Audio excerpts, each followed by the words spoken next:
As you all know, 49ers quarterback drama is one of the biggest click drivers in the entire NFL stratosphere. So, when there are questions at 49ers QB, obviously with Brock Purdy and his impending contract and what should be paid and all of these things, it opens up the floodgates of speculation. So, just last night, we found out Kirk Cousins benched. They are going to go with Michael Penix Jr. and likely ending, Kirk Cousins' run with Atlanta. It was kind of a questionable situation with them to begin with when they, signed Kirk to that big time contract and then drafted Penix. So, hey, it's a contingency plan that worked for them. And now that opens up another floodgate of, Kirk Cousins. But we have another quarterback that an NFL insider is connecting the 49ers to. So before I give my thoughts on the Kirk Cousins situation, let's talk about what Jeremy Fowler is mentioning today. So I'll pull it up so you can read along if you care to. So, this is from 49ers Web Zone.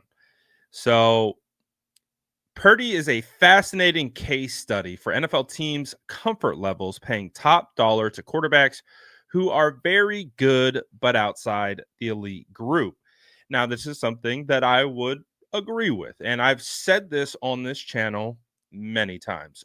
For me to tag someone as being elite, it has to happen over time. It is a body of work for me of being consistently great that earns you the elite tag. And that goes for anyone. Like, for example, I don't call Justin Herbert elite.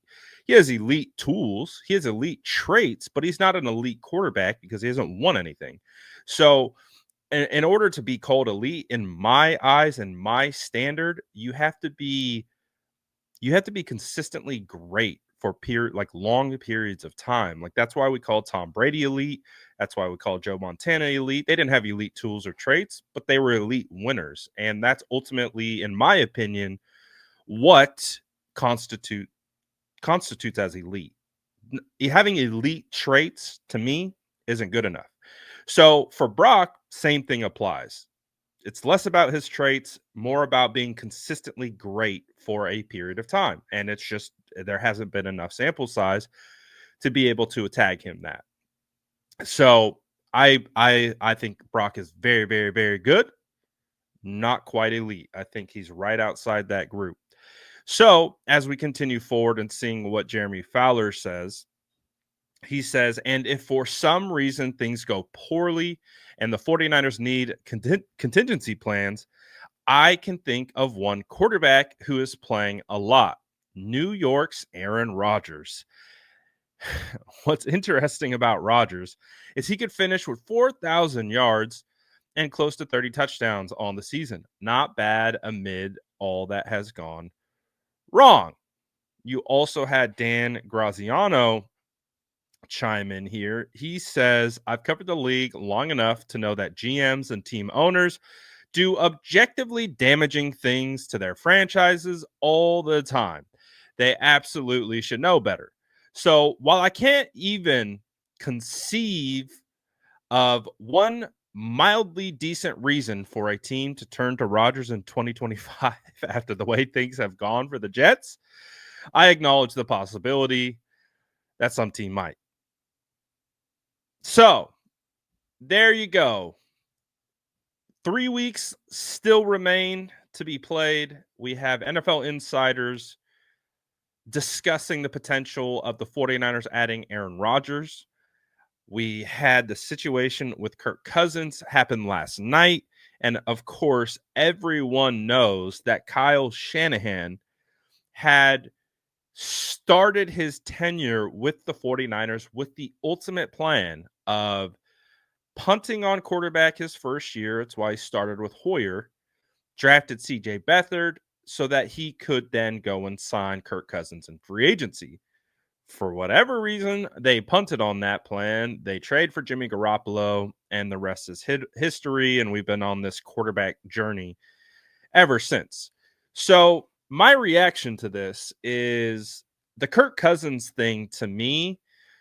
The way it works financially is if the 49ers were to trade for Kirk Cousins, and I would imagine it wouldn't take all that much because if the I think the Falcons actually benefit from trading him in regards to like a dead cap hit. So a team that would be taking on Kirk Cousins, I believe, would only take on about 27 million in cap, and it also reduces the dead cap for Atlanta. So it's kind of a win-win for them to get him off the books. I mean, they're paying him what they're paying him, so it is what it is.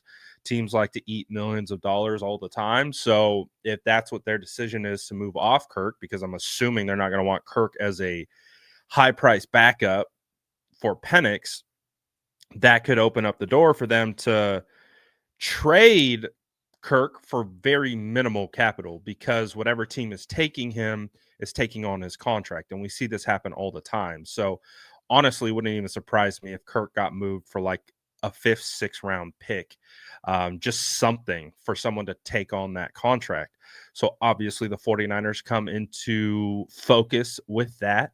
And if the 49ers are interested in a contingency plan, which I don't think is a crazy thought, I really don't, because if you think about it, if the 49ers are truly viewing this situation as, a dug in contract negotiation and the two sides are far apart, well, what's the contingency plan? Because what you're going to see is a very similar situation to all the other contract situations we've seen, aka a holdout. And if your quarterback holds out for the year, chalk it up.